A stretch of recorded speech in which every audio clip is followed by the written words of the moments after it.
friends, do you know that a single island smaller than the state of Maryland could be the spark for the next global conflict? Why does the world's attention keep returning to Taiwan, a place most people couldn't find on a map just a few decades ago? And how did this island become the center of a struggle that could decide the future of democracy, technology, and peace in Asia? Let's uncover the real story behind the China-Taiwan tensions and why the fate of Taiwan matters to all of us. It's the year 1945. World War II has just ended.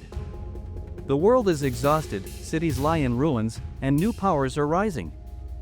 In East Asia, Taiwan is a lush, mountainous island, about 245 miles long and 90 miles wide, sitting just 110 miles off the coast of China. For centuries, Taiwan was a crossroads, a place where indigenous peoples, Chinese settlers, Dutch traders, and Japanese colonizers all left their mark. For 50 years, from 1895 to 1945, Taiwan was ruled by Japan. The Japanese built railways, schools, and factories, transforming the island's economy and society. But after Japan's defeat in World War II, Taiwan was handed back to China, then ruled by the nationalist government, known as the Kuomintang, or KMT. But peace was short-lived. On the Chinese mainland, a brutal civil war was raging between the nationalists and the communists, led by Mao Zedong.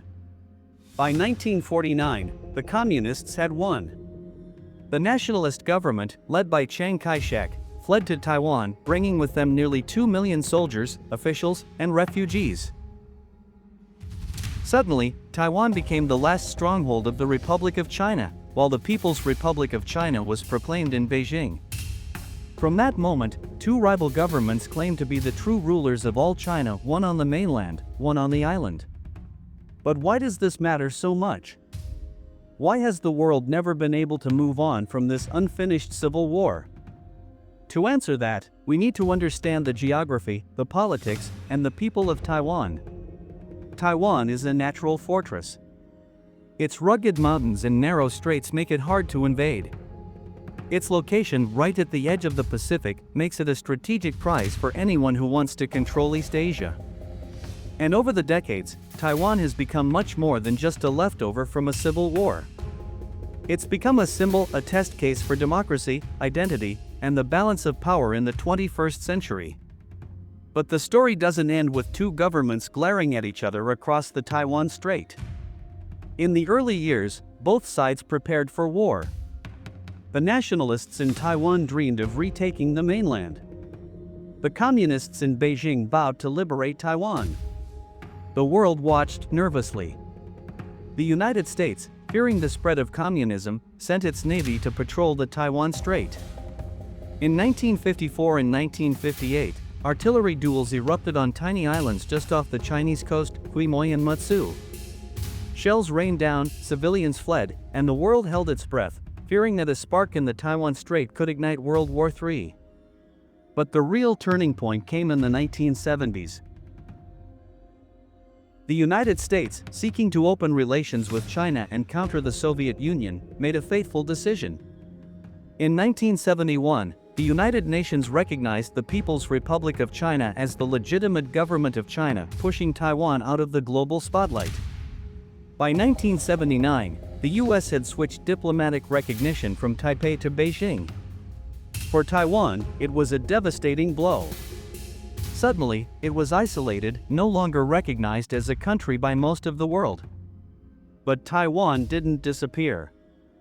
Instead, it began to transform. Let's walk through the key moments that shaped the China-Taiwan conflict, step by step. 1949, the Great Retreat. The nationalist government, led by Chiang Kai-shek, flees to Taiwan. Nearly 2 million people cross the strait, soldiers, officials, and their families. Martial law is declared. The island becomes a fortress, bracing for invasion. 1950s, the Cold War heats up. The Korean War breaks out. The US sends the 7th Fleet to protect Taiwan. In 1954 and 1958, the First and Second Taiwan Strait crises erupt. Artillery duels on Quemoy and Matsu. The US threatens nuclear retaliation if China invades Taiwan.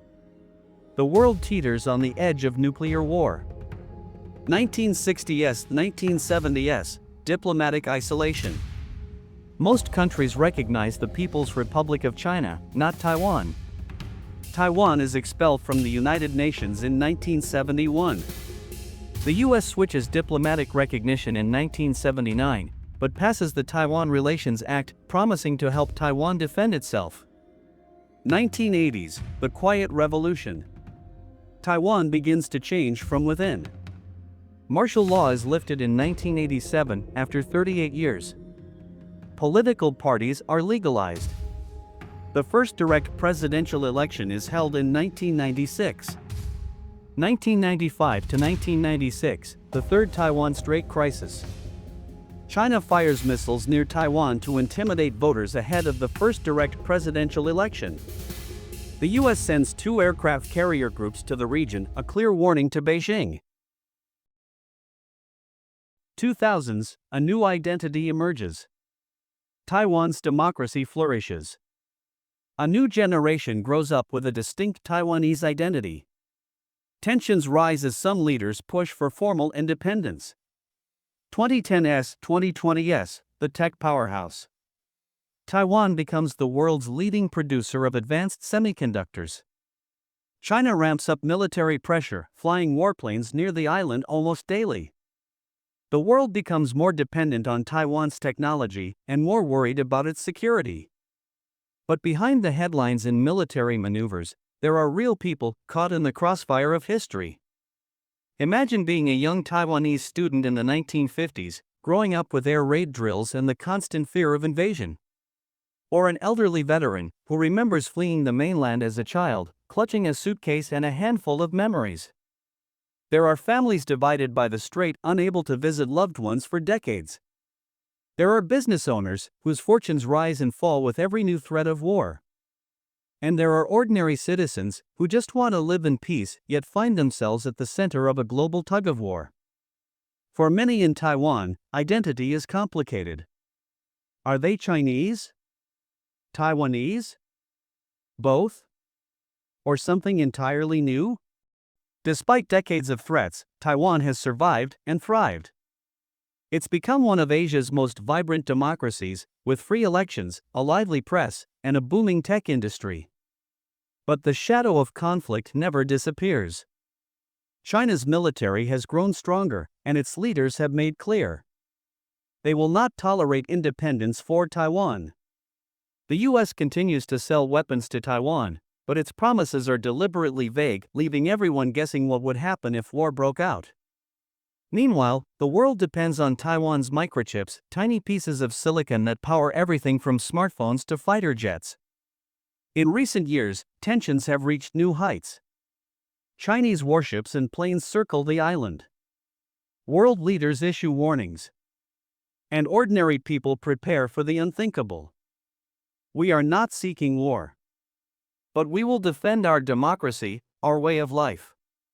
We hope the world will stand with us. Taiwan is an inseparable part of China. We will never allow secession. The Chinese people will not be divided. The world watches, wondering if the next crisis will be the last. So, why is Taiwan so important? It's not just about territory. It's about democracy, identity, and the balance of power in Asia. Taiwan's fate could decide the future of technology, the global economy, and even the possibility of war between superpowers. The lesson? History is never just about the past. It's about the choices we make today and the world we want to build tomorrow. As we watch the Taiwan Strait, we're not just witnessing a local dispute. We're watching a test of courage, resilience, and the hope for peace in a world full of uncertainty.